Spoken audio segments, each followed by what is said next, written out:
The bear is fearless, as sloth bears have the right to be.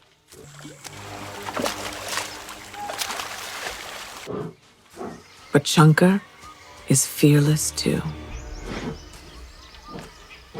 He seems to be thinking the unthinkable.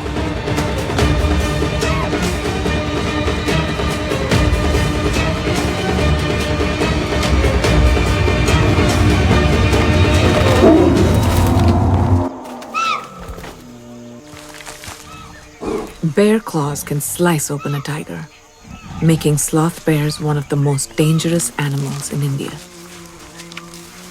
But Shankar is scared of nothing.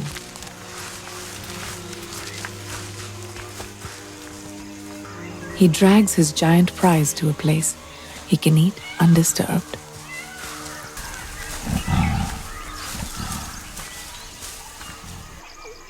Amba saw everything and doesn't shy away from the bear slayer.